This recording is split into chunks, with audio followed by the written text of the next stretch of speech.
even if I'm making jokes about you, if I'm saying SNS with the mustard shirt, he getting bookings. He called me and said, "Thank you, Joe. My bookings are going up. We the hottest moving out here right now."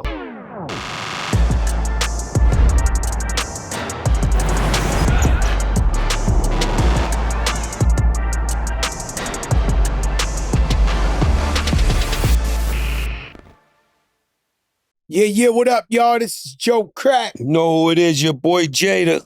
You know what this is, the Joe and Jada show. Just like that. Ha ha! Scott, we back. I had a rough weekend. Yeah, tell me about it. We've been, before you even go into it, we was doing a lot of promoting for Katie Taylor and Amanda Serrano. We was doing a lot of promoting for Edgar Berlanga and my other guy from over the water. Now, Stevens. There'll be no 4th and 5th Serrano and Taylor. No. There won't be another. The trilogy's over, my brother. Yeah, it is. It's sad because I can't make sense of it because the first and second, they went toe-to-toe, 3 minutes a round for 12 rounds. They kept going blow for blow, fights of the year. And I felt like it was air punching. Like I could not believe. And what's crazy is sometimes you got to build your audience. And because Serrano has been such a great champion over the years, and that Ireland and the Puerto Rico, that stadium, Madison Square Garden, felt like, I haven't felt like that as a Puerto Rican since Trinidad. It was like, it was on in there. It was, people were fighting each other. It was crazy in there. And, you know, she didn't come to fight the way she normally does, man. And I think that hurt her very much because it's so hard to get the people behind you that way. It was magical. I'm sitting there, Luis Guzman is there, the girl Gina from Disney, the movies. It's Kevin Hart. By the way, Kevin Hart said the podcast is phenom. He ain't know we was funny. I said, I ain't know we was funny either. And he's like, yo, y'all big funny. Shout out to Kevin Hart. Berlanga. Hurt me bad because we lost Amanda Serrano. Shout out to Katie Taylor. But the next day I'm thinking redemption. You know, Puerto Rican's gonna win something. So I go out there, you know, I'm looking fly. I got that sky blue Louis shit on, see it, sucker. You know, Diamonds is out. Got Remy with me, the family. And another thing, I'll go into his room before he fights, and his wife is like, Berlanga's wife is like, who knew? I said, like, what? She was like, that you guys were so funny. Your podcast is I don't know, have you been getting that experience? A lot of love. Airports, diners, malls, Louis store, a lot of love. It's crazy, man. The other day, a FedEx truck pulled up on me and was like, yo, I'm watching you now. Like, I don't know. Shout out to the truckers. My man, Rhino BX, they listen. Legend. They must listen. Yeah, they look audio, the truckers. That's that audio check. That's how it go, James. They look at the episode and they listen to audio. Some people watching, some listen. Yeah, crack. Some people watching, some people listen. Some people listening, just laughing and shit. Like, yo, these guys are crazy. Because we all crazy. But Berlanga, man, he took that L, man, my little brother. You know, this ain't just, you know, I love him to death. He's family. So it touched me in a different way to see him go down. Shout out to Hamzah, everybody who threw the event. They took care of us, the Turk. You know what I mean? Turkey for Saudi Arabia. Salam alaikum, my brothers. But, man, that was hard. That was hard. And, you know, they put him through concussion protocol because he was getting hit hard. So he's in this room for like an hour and they checking him and then they had forced him to the hospital to, like, it was just wild for me. What I didn't like was how the crowd turned on him. He come out, he New York's on. I see 1 million Puerto Rican flags, people singing Lean Back. We walking him into the ring, and the next thing you know, what was it, the 4th or 5th round, as soon as he get dropped, I seen the same people cheering for him, screaming and laughing and clapping. And you know, I'm old, so I've been through this before personally, but I know him. I don't know where he's at mentally to see the fans that were acting like they were cheering from him. And now the difference is They got you on social media, twisted every way, you falling down. The thing is to sell a fight. Even in verses. But Ja Rule, one of my best friends, but when I was doing the verses, I'm hyping it up, throwing videos just to get the crowd in there. So he's hyping that shit up, dissing De La Hoya with the wig, with the panties. He's trying to hype up the fight. But, that happened to me one time. When we used to coach at the Rucker, when I used to coach, shout out Kareem Reed, Mousy, and everybody, I had won, I think 5 chips in a row before Jay-Z came. And the culture, the Rucker's a prestigious place, but the EBC at that time, it was crickets. So I'm coming there, I'm bringing AI, I'm bringing Stephon. I mean, one game I had the whole Eastern Conference All-Stars out there. I was dumbing out so much, they brought Kobe because I was dumbing. They brought, right? I bring Kobe. I bring the tournament back, right? To where, everybody want to play, everybody bringing NBA players is off the chain. And then Jay-Z throws the team in there. Hove. And he walking in with Beyonce and, it's a big movie. Whoever you name is walking in with him, but it's my park. I won 5 chips and I own this shit. You understand what I'm saying? And so I should be the favorite, and everybody was up in there, uptown, they throw the X. When I walked into that game, the blackout, the whole crowd that goes X, threw this up. 5 years of blood, sweat, and tears, making this tournament what it was again, restoring the faith, the nostalgia in there. I walk in there. I don't know if only their fans got in. I like to think those was the same guys who used to throw the X up. We got to get OG Juan in here to talk about that. I'm telling you, they all did that. Somebody hit OG Juan, let them know we talking some shit right now. But when they did that shit was like an invisible spear in my heart. I was like, yo, type of work I put in out here. I was taking summers off. What's Up's #1 in the country? They trying to pay me $150,000 a show, $200,000. I'm taking the whole shit off just to coach these guys, win this. I'm out there. That hurt. That was close. I'm sure the Berlanga shit was on another level, but that's how I felt that day when I was like, damn, I thought these people were with me, and they turned on me like that. And I guess that's part of sports. I seen some of my friends. I get really mad. Rich gets really mad. So when we see our friends, obviously, Fat Joe loved that young kid, Berlanga. You know it though, right? No doubt. So I feel like all my friends know it. So if I'm looking at people trash talking to him on the comments, and people that are family that's down with us are laughing and liking it, and my man's wives and them, I'm almost like, this is like when Trump won. I almost ain't talked to half the people I knew that was going for Trump. So it was like, yo, I'm over here when he loses, they clowning him. And people I know who know I love him are in the comments laughing. And so, yo, he had to learn this lesson. It's tough. It was tough for me. I'm sure it's tougher for him. Hope he's safe and healthy and get back to training and get back on his A game. And what you got to understand, right? It's easy to comment about people. It's easy to have an opinion about somebody. But what I see is a kid from the projects in Brooklyn and the Lower East Side who found a way to make over $20 million at a young age. If I was him, I'd go buy me 10 Wingstops right now. You understand what I'm saying? And so when I see a kid come from nothing, this is why I big up like a Cardi B. I know how hard it is for a guy to make it out the South Bronx, a Remy Ma. You know how hard it is for a woman to become successful coming out of this shit? And so this is why, I always see that in everybody. I don't know if you know, but the rapper out of the UK, Skepta, called out the whole United States. Did you see that? The man, no, let me talk. I thought he just said something about Joyner Lucas. No, he said the whole United States fell off. All the rappers are trash. And Joyner Lucas, the only one who stuck his chin out. Word? He the only one that said, yo, my man, like, are you serious? Yo, y'all had it, y'all whack, you're not bringing it no more, this, that.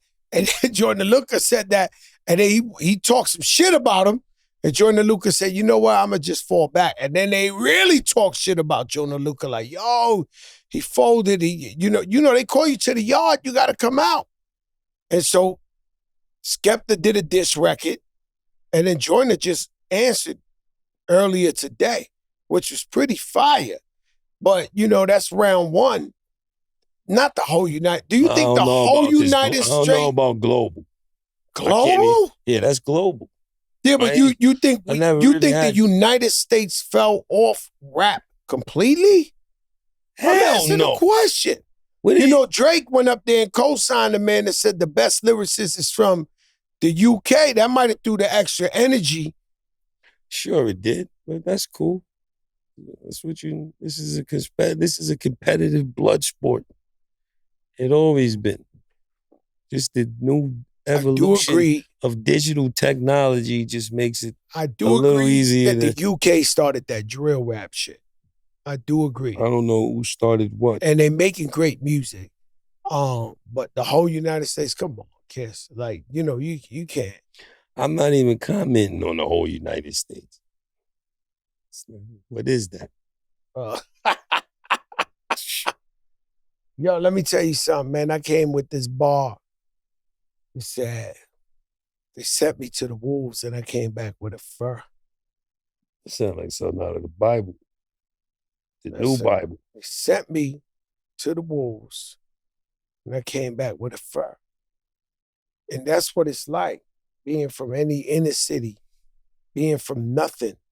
You know, I try to tell people, if you could look at your family's DNA, your ancestors, what they went through, how poor they was, how fucked up they are, and you're the first in a generation of hundreds of DNA lines to become successful, take care of your family, send your kids to college, that means you're an exceptional guy, man. And so that's how I look at all the youth and everybody who overcame all the odds. Pretty much good way to look at it, you know what I mean? If you're not letting the devil occupy your time and you're doing something useful to bring change to your family finances is always a good thing, because it's hard, like you said. Bad Bunny. The man started a residency in Puerto Rico. LeBron went out there, Draymond Green. He sold out, I think, 60 concerts in a row. The stadium, the Coliseum. And he's generating over $200 million for Puerto Rico and everybody flying. I'm flying in. Me and Nori flying in with our families, and we're going to go party with Bad Bunny and all that. How ill is that he took power into his own hands? He refused to tour. He's not going to tour nowhere. United States, anywhere. He just doing his shit. You got to go there, book tickets, book hotels, eat at the restaurants, feed the people. That's some pretty ill shit. What you think about that? I think that's awesome. You need more shit like that in the culture, in hip-hop. You know what I mean?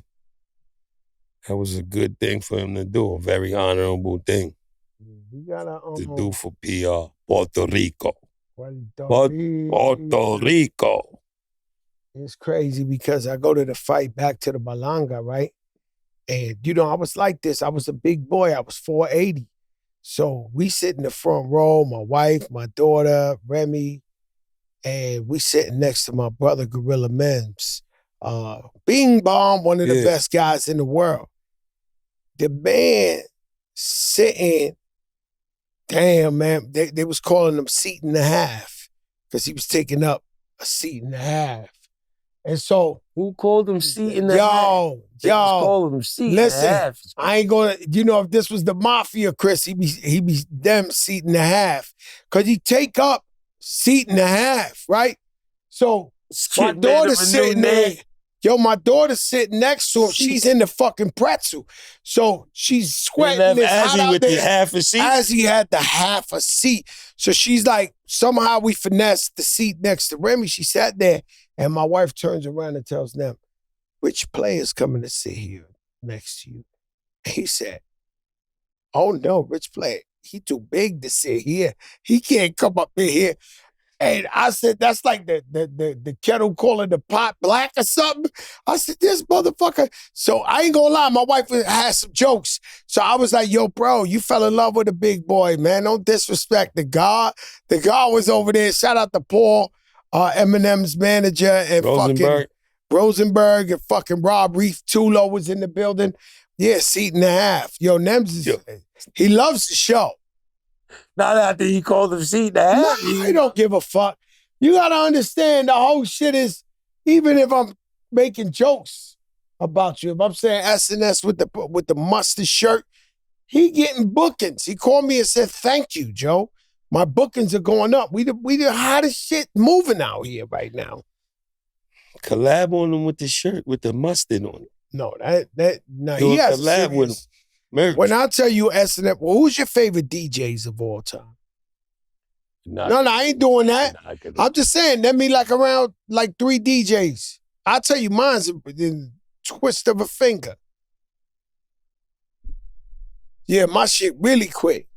Let me hear it. I'll let you go first. You know, it's not even a competition. You know, pride comes before the fall. But let me say something, right? I'm Kid Capri. Still, go ahead. What do you want me to do? S&S? I'm going to say Funkmaster Flex. Just on that radio. You only doing space. 3, right? You only doing 3? 3. Nah, I got to throw Ted Smooth somewhere in there. All right, 4. It's an honorable mention. I feel, all right, who else? No, you go. Only 4? 3 with an honorable mention? I would do. It's 3 with an honorable. Why do you always change the rules, man? It's 3 with an honorable mention. So my honorable mention is Ted Smooth. All right. That's cool. I like those. That was very beautiful. Khaled too rich to put him in the DJ. Now you just throwing. No, I'm just saying he's too rich. Man. Khaled too rich to put him in the DJ. He's just gonna keep going up this. No, all right. D Nice. Rest in peace, Clark Kent. You know what I mean? I'm throwing my DJ Tech in there. Then I'm coming back, DJ Jazzy Jeff. Oh my God. And I only said 4. I said 3 in the honorable. Yeah, I did 3. I only did what I did. No, you went to Jazzy Jeff. All right, well, 4. Make it that. I ain't even gonna lie to you. I just named you 4 for right there. I love all the guys you said. I love all the guys you said. And there's so many DJs that we could have mentioned. You know what I'm saying? Biz Markie, rest in peace. Biz Markie used to rock it, Q-Tip, Vashti. See, I start naming shit on you, man. Yeah. With the hat. What's that hat? Cassidy. Yeah, Cassidy. Man, Cassidy's different. He's man Cassidy with that hat. He's an eclectic taste, you know? I mean, he's one of the biggest ever. You know, one of the things the clip said on that album is we create content. We not content creators. And so the mind of somebody being creative, you know, thinking that we thought of Joe and Jada. Who thought of this combination and it'll work the way it is? Because it feels like yin and yang or the odd couples. You know what I'm saying? I say some crazy shit and you thinking like normal people think. He's saying some crazy shit, right? But the magic of creating something, music, anything, you know, the juice. Who came up with the concept to have the juice bars? Out of us is SP. Styles is first to even, you know, make that a thing. Shout out to my brothers Nye and Leo.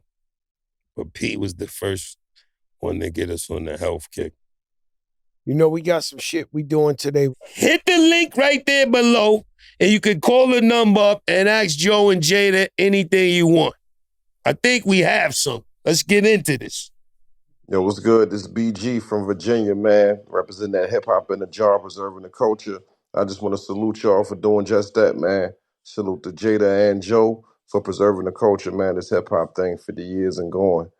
And that's it, man. That's all. Salute to y'all. Keep it going. Keep up the great work. Peace and love from VA. Hip hop in the jar, preserving the culture. Peace.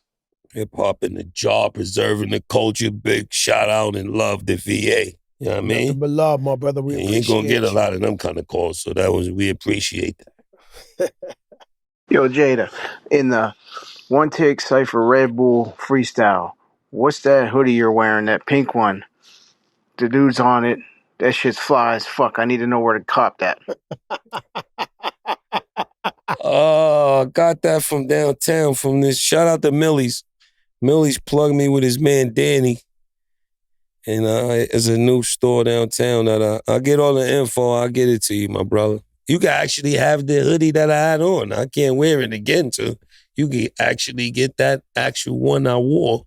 Just DM me or do something, you know what I mean? Hit us up somehow on the show, and I'll give you the actual hoodie from the Red Bull. Guys hitting you up. I only got one of the hoodies, so it's only one. I mean, forget about it. We got his name and all that. Yeah, we got his name. I got you. Yeah, right. He gonna get that. Next question, Joe and Jada. Hey, Joe and Jada, what's good, man? This is David, originally from Queens, New York, but I live in Houston now. Been listening to you guys since I was about 13, 14 years old, so it's amazing to see you guys together. That's so entertaining. The one question I ask is there ever been an artist or artists that you guys ever want to collaborate with, but just never had the opportunity to? And if you couldn't, like, what was the reason, or is it just because, they might have passed away or whatever like that? What's the one dream collaboration you guys ever wanted to do? Andre 3 Stacks and Stevie Wonder for me. I said Dr. Dre, but, he took it a little different because he said people ain't here no more. If I could ever get Luther. Just some Luther or some MJ in the background. MJ ad-libs. Just some hee. That's the ultimate collab for me. Next question. Yo, Jada Joe. Good looking on the podcast. Y'all doing great. Real quick question though. Top 5 beats y'all ever hopped on? Or top 10 beats y'all ever hopped on? Or top 10 beats of all time? I'd rather hear y'all top 10. I might get exposed to some new shit. But yeah, good looking and keep it up, guys. 1. Good looking. Whoever that was, we're going to save that one and talk about it we got to think about it, and then we're going to use it for one of your damn things you like to do. But we're not going to do 10. We're going to do 5. Okay. That you rapped on. Or that you rapped on and that I rapped on. No. My shit, Bring It On. I think the Alchemist did that. Boom, bam, ba-doom. Then My Lifestyle, Buck Wild. Right? And Definition of a Dawn, that's the Alchemist again. Primo, Thank God for That White. And it's always, for me, my favorite song I ever did in my life is the collaboration with Pun, Deep Cover. Mm-hmm. You know what I'm saying? So those are my favorite 5 beats I ever rapped to. I thought he was going to keep going like he usually do. No. Oh, shit. See, this ain't really bad. This ain't really hard because I don't got to think. I can just say anything I want. All for the Love, which is Swiss. Wow. All for the Love is Swiss's first placement.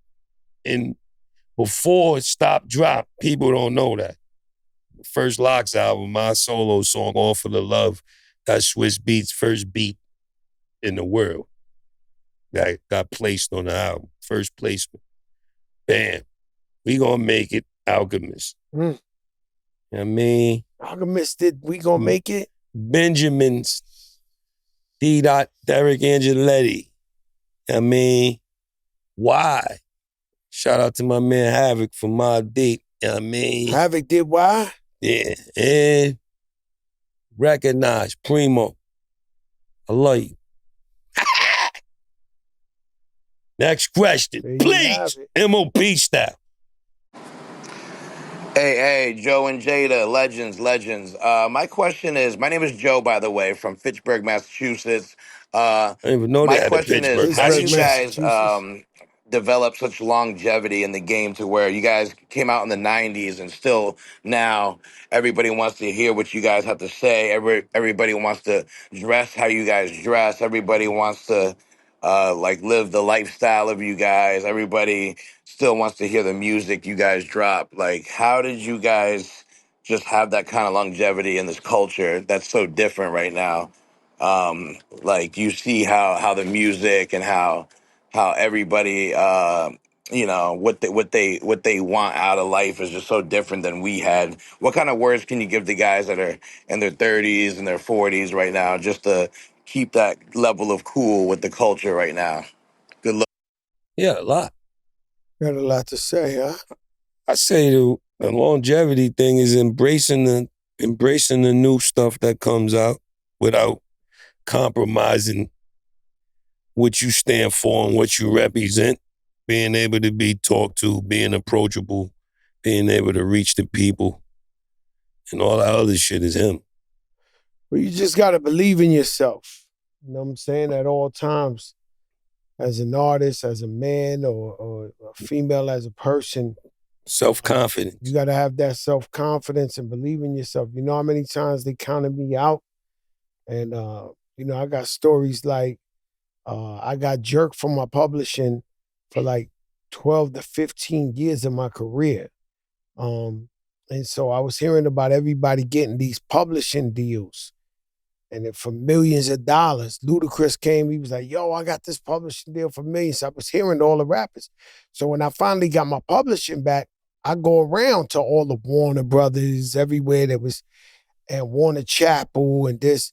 And they were like looking at me like, listening to me. And they were like, yeah, all right. And they was offering me shit like $200,000 deals and all that. And I remember I went in my car and my lawyer at the time, he came to the car. I was like, yo, I thought they was giving people millions. He was like, yo, Joe, you're not hot right now. I was like, I guess that's part of the narcissism or the delusion.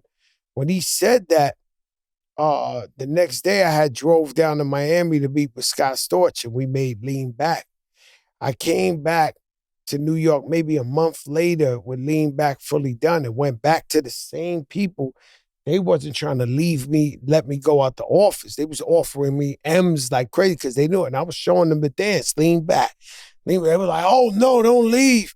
Hold up. We got some M's for you. We got some this and this and that. So at the end of the day, the only way to make you believe in us is we got to believe in ourselves. Next question, please. Yo, Kiss, yo, Joe, what's going on? Dre from Mass. Joe, I had a quick question. What was it like to see Jada on stage with Dipset versus the Locks?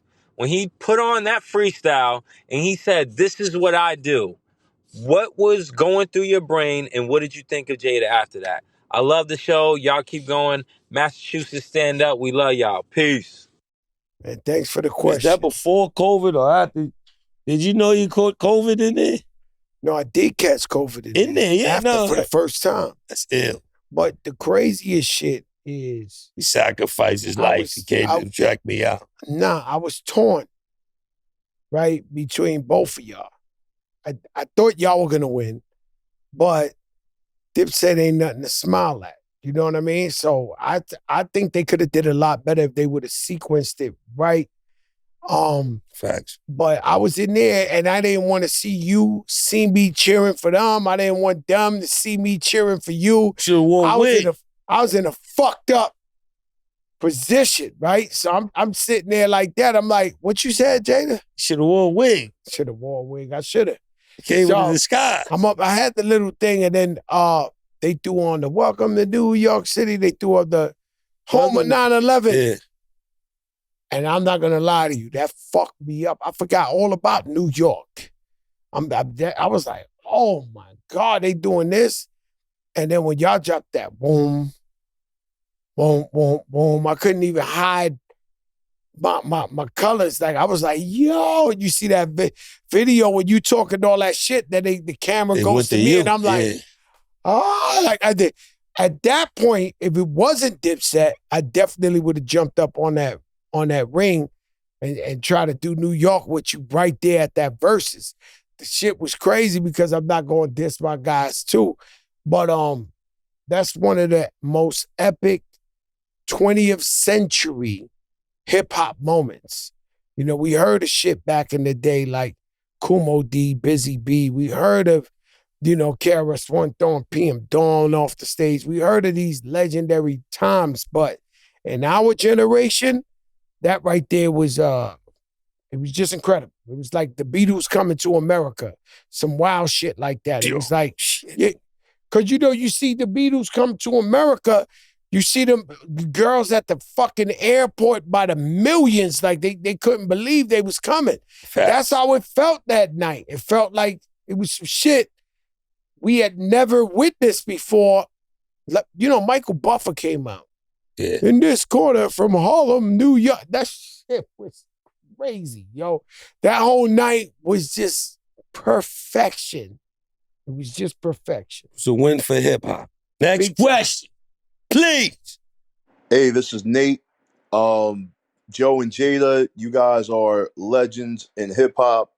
I have individual playlists of both of you guys. And I really appreciate your contribution to hip hop. With that stated, is there a feature on an artist's song that was supremely impactful in your lives?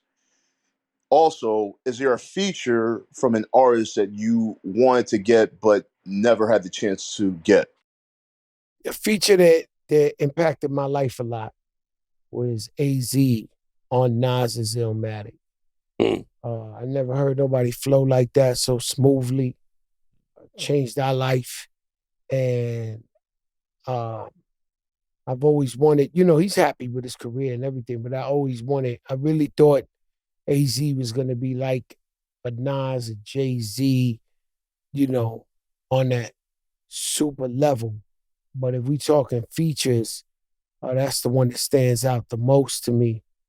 If I could pick two, all right. I'm not going to pick two. Me, it had to be Nas, Live at the Barbecue. That fucked us up when we heard that. It was like it was incredibly incredible for some young. The whole song was incredible, but Nas's verse was just crazy. You know what I mean?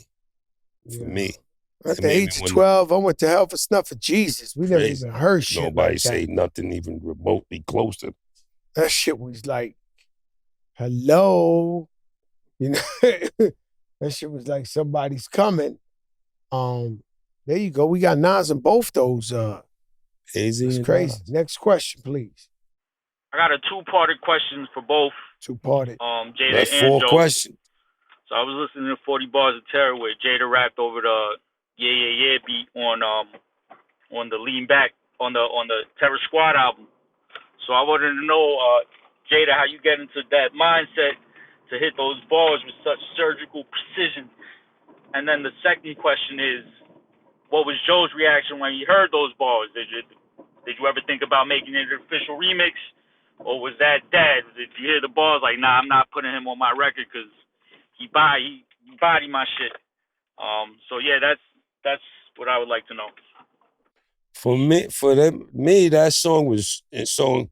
Anytime I do a freestyle, is paying homage to the original song because you like it that much. But that 40 Bars of Terror, yeah, the beat, I couldn't wait to use that beat. I was doing the Champions Air Part 1. So I was doing the whole mixtape, and that was definitely after they dropped that song, I'm like, I need that.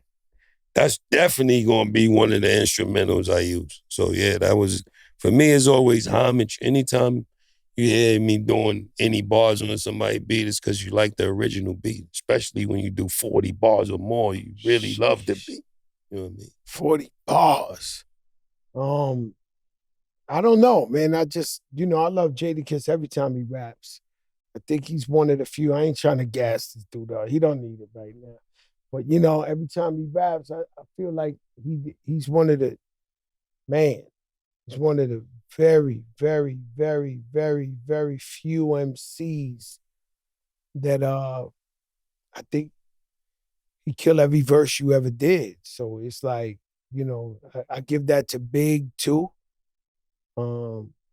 Somebody like Jay-Z, it's very rare that a rapper kill every verse I ever heard. So I gotta always salute Jada for that.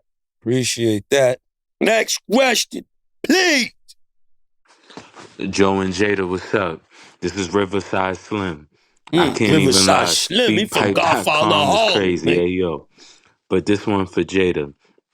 Jada, is there any rap song or R&B song, whatever, that you wanted to write a verse to, or wish it was your track? Out of all tracks, which one you was like, man, I could have did an ill verse on that, John? I think every song that's a hit, you feel like you wish you could have been featured on it. But how many features have you been on, Jada? Do you ever did the numbers? They ain't gonna do the analytics on me till I'm dead, crack. Then they going to start finding all kind of incredible new shit that I did that they could have told me when I was alive. But would he say something you wish you was on that you saw? Shit, I go from in the club, lean back, all the way up. I actually did a remix of that, me and Fab. Any song that's a hit, you wish you was a part of. Any song that make you want to be on it, that's how you know it's a hit. For me, it's everything. Bunch of Drake songs, bunch of Rick Ross shits, Kanye, all of them shits that come out, you're like, damn, why did the fuck they call me for this?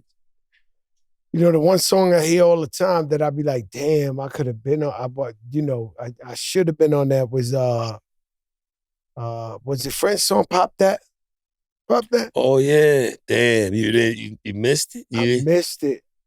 That song right there, every time I hear it, I'm like, man, I wish I was on that fucking song. It's just that energy that comes on. Whenever I work out in the gym, I work out. That's a good song. Matter of fact, I got to try working out. That's a good song. Oh, no, that's hype mania. Yeah. That right there, that should get you hype. Balling. Like in New England. Like I play for New Whiskey. Sheesh. Something that came across my desk, somebody was talking, it was like, that young kids, we have a real weird space in hip hop because like young kids, they ain't trying to spit. When we was out there starting, we was busting our bubble to come up with some shit. Nowadays, these kids... sound effects. And it's over before it starts because these guys find a way to either get killed or kill somebody before they even really, really blow up like that. And so you see kids nowadays saying they don't even want to rap. They rather be streamers because they watching guys like Casanat, Maiden, and them dudes going to the bank. So kids now, it's almost like we have a lack of talent. No offense to anybody doing their thing, but we have a lack of talent because kids want to go another way. For the first time, instead of just saying, I want to be a rapper, they say, I want to be a streamer. And it's less dangerous. They're getting up there, they're joking, they're making money, they're having fun, they're dancing, and they're not dying. What do you think about that? I'm always put the music first, but you right about that. It's becoming a very dangerous game and a dangerous space, and they drilling and spinning and sliding and doing all of them shits and decreasing the population. So it probably makes some of the younger kids don't want to do it. It's also making some of the younger kids want to do it. So you got to keep an eye on that part of it. But, streaming is dope. But I love streaming. I put music first because I'm an artist and I want to see more music. I want to see more artists. I want to hear more rapping. You know what I mean? More substance. But as long as they can stay out of trouble, make money, do whatever they do, that's always a beautiful thing. Why it seems like all the time my friends who are my age or a little bit younger get back in the gym and start working out crazy. And they lifting up the whole gym and they tear their shoulder. They always get hurt, these guys. Lifting you too ever heavy. notice a guy Yo, but I mean, like So you every gotta do guy I know that calisthenics. starts working out, they hurt themselves. They always, yo, how's the gym? Oh, I tore my did this, that. What the fuck are y'all doing in there? Me, I'd rather just take Ozempic and take a walk. Oh, and with that being said, ladies and gentlemen, this is the why Joe look and Jada 53 show. when you can look 35? Why look 35 when you can look 13? And if you need energy, get that Kiss Cafe, baby. You know what I mean? It's Joe and Jada. Joe and Jada. We love you.